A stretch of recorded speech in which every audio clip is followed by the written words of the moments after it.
This is Max Williams with United Real Estate, and today I'm in northern Chesterfield. More specifically, I am off the Genito Road corridor. Today we're going to take a look at a 3-bedroom, 2.5-bath home. This home is situated here in a new subdivision. In fact, we have a few homes that are still going in. The particular home that we're going to look at is a former model home.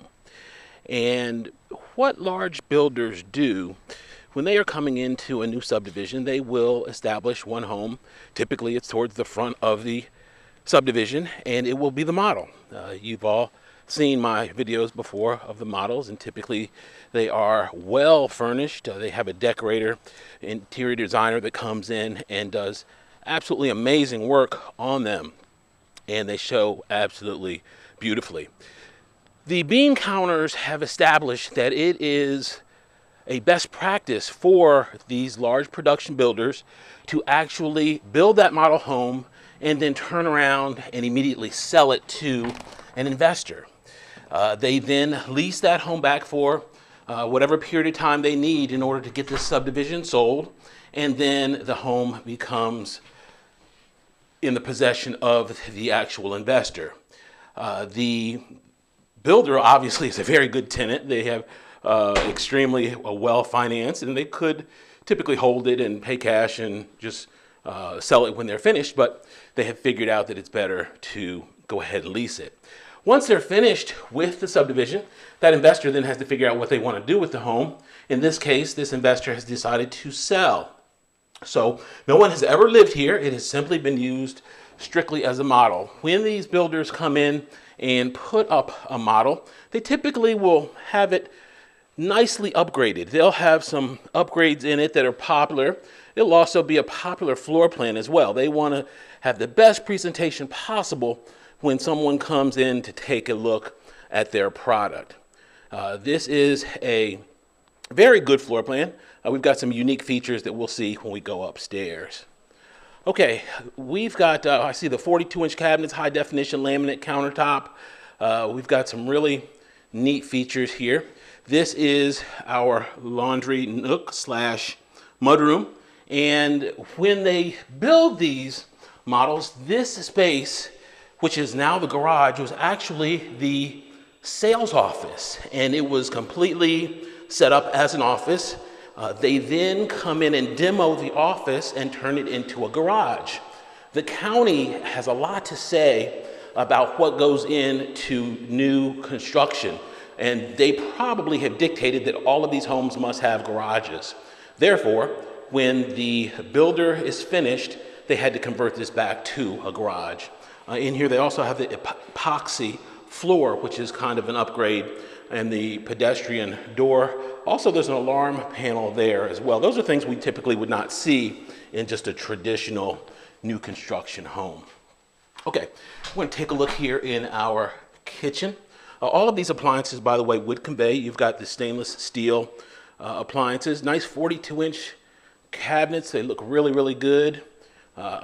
Refrigerator with ice maker in the door. Very large pantry here. Great storage space. Good lighting in there as well. This little breakfast nook is a really neat space. It gives you space for your dinette table and plenty of natural light. You're looking out into the back private yard. We have a little overhang here, great place to put some low bar stools, so you could have about 4 people sitting right here at the counter as he prepares the evening meal. Okay, we're gonna pop outside on the deck here, take a look. This is just about 1/3 of an acre, so we've got nice space. Of course, it's a corner lot. We do have a little water feature slash drainage area there. They've done a nice job of kind of partitioning that off with those evergreen trees. Pine trees here in the back, and slightly sloped lot. One thing I did notice when I walked through a minute ago is those little green covers there. That's for our irrigation system. So it looks like we've got irrigation probably on all 4 sides on this home. A nice and private back here in the back. Of course, our exterior is typical low maintenance vinyl. So there aren't really any painted surfaces back here on the back. All right, let's go back in and transition upstairs. What do we have here? This is a House Hunter Survival Kit. So what exactly is in a House Hunter Survival Kit? We've got a fig bar, softened granola bar, some information about the house, water, gummy bear, organic gummy bear, not just regular gummy bear. We got organic gummy bears. We got all kind of good stuff in there. Look at that. That's a pretty good idea. I can see I'm probably going to be coming back here in the future for future videos. This is a really neat idea for them to do that.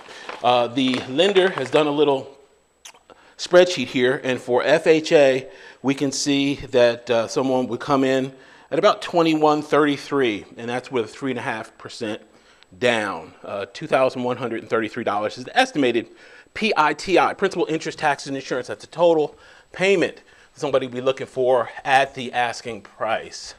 And of course, interest rates do fluctuate, but that's going to give you a really good idea. It's going to be fairly accurate. Okay, as we come up to the top here, we have this space, this loft space. This loft space is pretty common. We're seeing this a lot more here in new construction. They probably have a variation of this plan where this is actually a bedroom. But in this particular plan, that is a space where you could have computer. You could even make it kind of an upstairs family room if desired. Okay, this is going to be bedroom number 1. If you remember earlier, I mentioned that a designer comes in and that designs these. You can see that window treatment and that blue trim, that's not something you typically have in new construction, and that's why. It's because this was a previously decorated model. All right, let's see what this closet has for us. Okay. Transitioning now to bedroom number 2. Got a linen closet right there. Now, in this one, this is kind of neat because we have, in this bedroom, a little ballerina bar. And that is part of the staging that was done with the designer.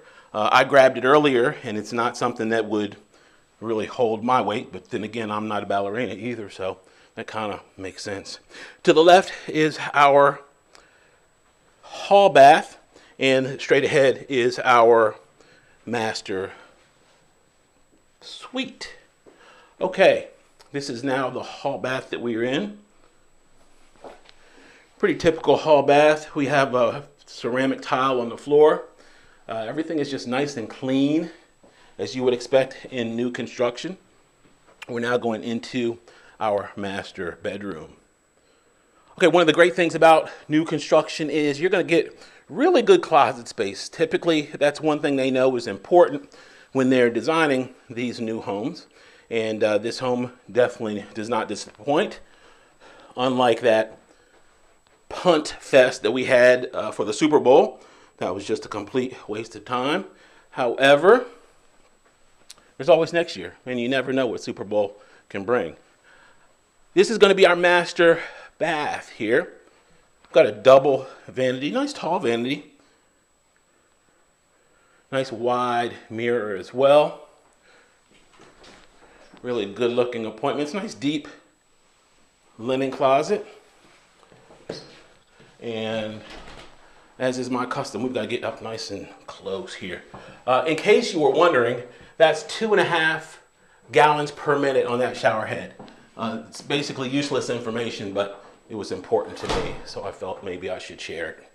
Okay, that is going to do it for this beautiful model home. If you have any questions about this or any other home in the market, my name is Max Williams. It would be my honor to help. Be sure to please subscribe and to like if you would be kind enough. If you have friends or family or anyone that you know that should be considering home ownership, please be sure to pass my information along to them.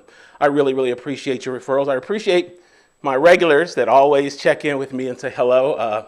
You guys know you're very, very special to me. Max Williams, 804-402-7788. Thanks so much for taking the tour. Have a great day.